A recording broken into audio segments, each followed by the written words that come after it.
It starts with silence, not absence, a presence so heavy it hums. You tell yourself she's busy, but your heartbeat knows better. You send the message, an action into the void, and wait for the universe to blink back. But the dots never appear. The silence feels alive. It isn't nothing. It's something solid, pressing against your chest. An hour passes. You play the part of the rational man. She's driving, busy, asleep. Every excuse is a prayer disguised as logic. You sip cold coffee and pretend to read, but every word sounds like her name. 3 hours in, reason fades. Delivered. 2 blue ticks. The moment logic dies and madness wakes, you start digging through old words like an archaeologist searching ruins for what went wrong. You find the crack, the joke that landed flat, and crown yourself guilty just to feel in control. It's easier to be the criminal, because the criminal can still beg for mercy. But what if the truth is worse? That you were never wrong, just no longer needed. A day passes. The silence moves in like a roommate, invisible, watching, breathing beside you. You post a photo, not to live, but to prove you're still visible, even to the one who's already gone. You start performing for a ghost, laughing louder, posting brighter, pretending you've healed. But ghosts don't scroll. You tell the world you've moved on, but every caption is a coded cry. Please see me. The silence doesn't blink. It absorbs your laughter, your pain, your performance, and gives nothing back.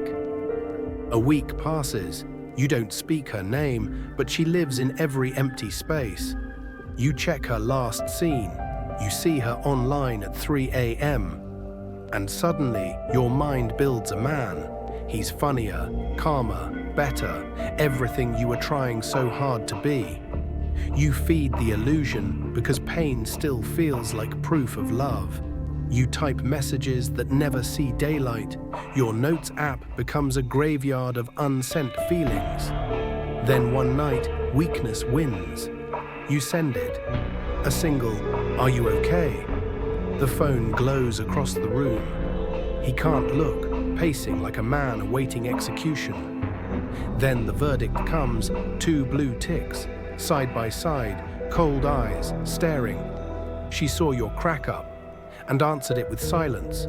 Days blur, food tastes like cardboard, dreams feel like static. You imagine grand gestures, rain, apologies, cinematic pain. But even that's just ego dressed as devotion. Movies lied. It's not romance, it's refusal. It's refusing to die quietly. You're not the hero, you're the haunting. And here, in the wreckage, you finally learn what to do. You stop.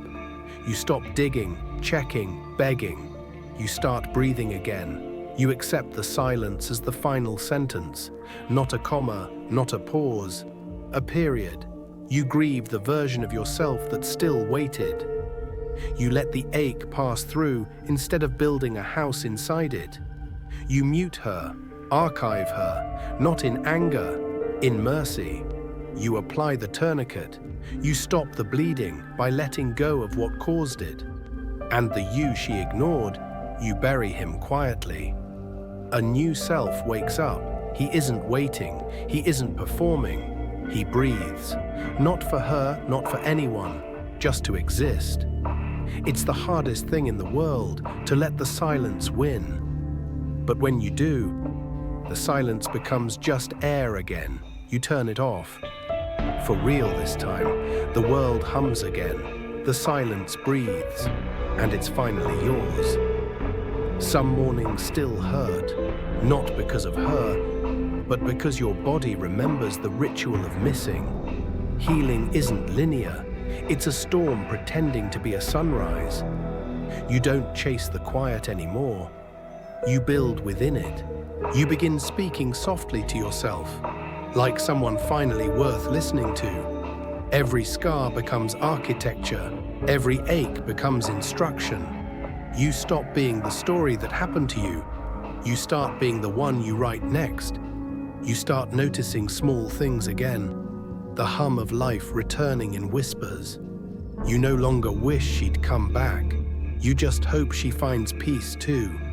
That's how you know it's real healing, when you stop performing it. The silence doesn't scare you anymore. It sounds like home. The hum of the fridge, the ticking clock, once symbols of loneliness, now pulse like life again. You realize the argument was never about the dishwasher. It was always about being seen. Every human is just trying to be seen without being dissected. Now when someone argues, you don't aim to win.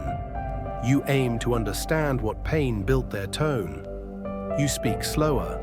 You listen like it's sacred. And when silence returns, you don't fear it. You sit beside it. That's how peace begins. Not with noise, but with noticing the quiet. And for the first time, you're not performing your healing. You're just living it. Months pass quietly. No big transformation, just small mercies stitched into days. Sometimes you forget her completely. Sometimes you remember, and it doesn't hurt. And that's the quiet victory no one claps for. No music, no closure, just peace. You never win the argument with a woman, because it was never about winning. It was about being seen. And now, you finally see yourself. The silence isn't empty anymore. It's breathing. It has learned your schedule, your size, your waiting. You start talking to it, not out loud, but inside, as if it might finally answer where she didn't. You post laughter, not for joy, but to prove you're alive. You turn life into theater, hoping your audience of one might still applaud. But the silence doesn't care for performances. It swallows even applause. Every attempt to be seen only makes you more invisible. By the first week, you stop pretending you're fine. You just ache quietly. You've studied every word, every timestamp, every unseen reason. Sleep becomes a battlefield. Every vibration in your dreams feels like hope. Your mind creates him, the phantom rival who laughs louder than you ever could. You feed that ghost until it becomes more real than she ever was. Pain, at least, is proof that something once existed. You draft words you'll never send. Whole conversations buried alive in your notes app. Every sentence is a confession you're too scared to speak. Then, in the quiet collapse of will, you send one. Are you okay? The softest scream you've ever written. He throws the phone like it burns, as if distance could save him from the answer. Waiting becomes torture dressed as hope. And then, two blue eyes stare back. The silence doubles, confirmation of your collapse. You are no longer ignored. You are dismissed. And that's the bottom, where even rejection would be mercy.